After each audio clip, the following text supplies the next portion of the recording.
Here are the 5 things that you should not reveal during a job interview. A quick run through. Number 1, personal information like your age, where you were born and brought up, your position of birth, your religious and political views, your marital status. I'll explain further. Number 2, don't tell them the real reason why you are leaving your current job or you left your previous job. Number 3, any unaligned career goals you have, like starting a business or changing careers. Number 4, any medical issues. And number 5, your current or previous salary. And I'll explain all this, how it plays out in the job interviews. So without further ado, let's get started.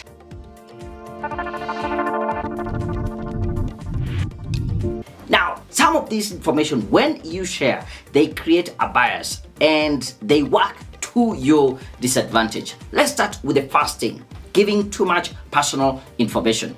You go to an interview, and as always, the first question you will be asked would be, tell us about yourself. So you go ahead and introduce yourself. Oh, this is how you answer the question. That my name is Mutuku. I am a second born in a family of 5. I was born and brought up in this such a place. I went to primary school here, I went to high school, then I went to the university, I did my bachelor's, and currently I am working in this organization with this so much experience. I am still single and I am looking forward to work with you. Now, let's take a step back and try and analyze this answer and see how some things are creating bias to ourselves and how you can really try and avoid this. Number 1, the moment you talk about the place where you were born and brought up, there are certain kind of assumptions that people have, that people from this section of a country or this region tend to be very lazy, or people from this other region tend to be hardworking, to be loyal, to be...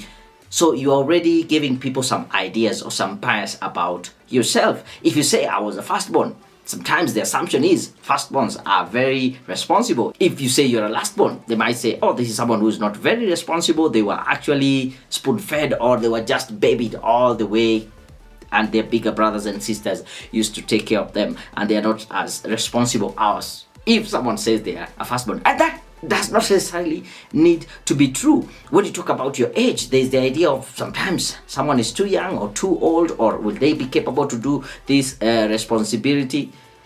There's some bias right there. Again, when you talk about your marital status, now think about it this way. If you say that you are a lady, you are 45 years old, you're single, or you're a single mother, certain assumptions that people will start having at the back of their head. And again, there's nothing wrong with being single at that age or being a single mother, but there's some ideas you're planting in people's head. For example, you see, there are several reasons that someone can be a single parent. Maybe their spouse passed on, maybe in an accident, they fell ill, something happened.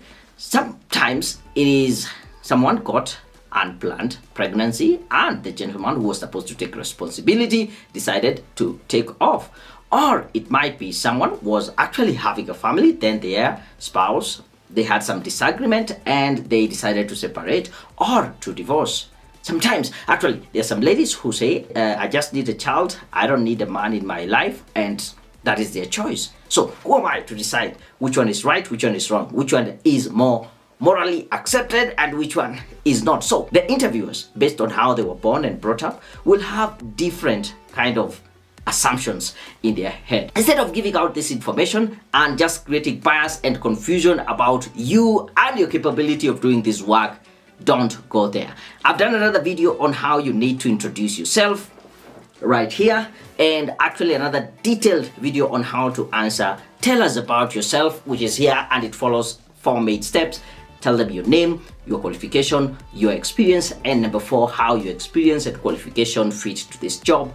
If you want more details, make sure you take a look at it. I'll also put it in the description of this video. Number 2, do not tell them the real reason why you want to leave your current job or you left your previous job. Now, am I saying that you need to lie? No, please don't lie. But always find a way of articulating the reason why you are moving on. Don't focus on the negative. Don't just start saying how toxic the place was, how bad the boss was. Actually, I did another short video with a real expression of how someone would want to be true to themselves and say the truth.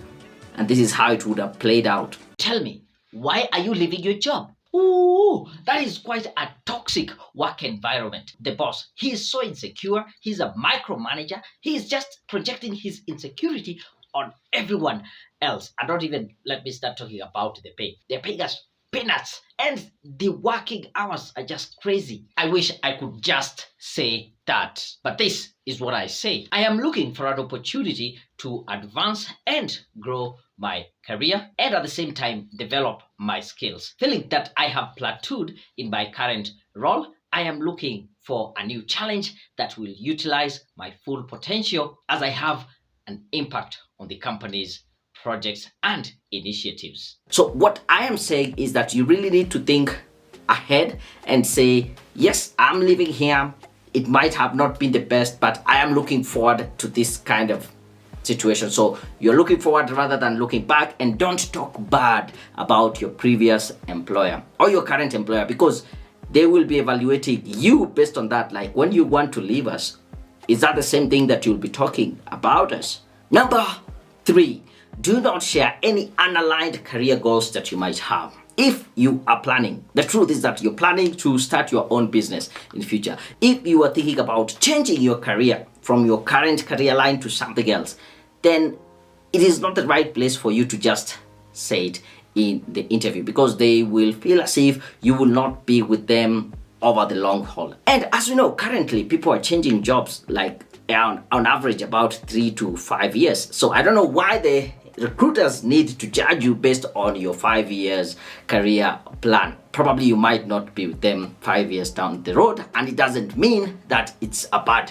thing. It is the high turnover, and with the millennials especially, they don't stay long enough. And it does not mean that they are not loyal. When they are there, they will do the job. Number 4, do not reveal any medical issues that you might be having that do not have a direct relation to your ability to do the job, because it might be grounds for bias and other assumptions that they might be having. As long as the medical issue is yours and does not affect your ability to do the work, or it's not directly related. For example, if you have issues with your site and your job does not necessarily need your site 100%, like you're an accountant and you can easily do your work, then you shouldn't be able to bring it up. However, if the medical condition is going to affect your line of duty, it is important for you to bring it up early enough so that they can create accommodations if you're still in a position to do that role. And number 5, do not share your previous job salary or your current salary, especially if it is way below what is up there in the job market. So if you're really pushed and they want to know what you are adding, and you need to also respond to the question of what is your salary expectation, it is important to have that caveat and say, as much as I know currently I am being underpaid, I believe that my value for this position and the value that I'm bringing in, and this is the market rate, I'll be expecting this much. I've actually done a video on how you can answer that question. How much should we pay you? And also considering if you're being asked that question by the hiring manager or the recruiter. The two are different. How you approach it, make sure you take a look at that video somewhere here, yeah? I've linked to it. I will also encourage you to take a look at this video, which is a must watch before you send your next job application. Like the video, subscribe to the channel. Until my next video, out.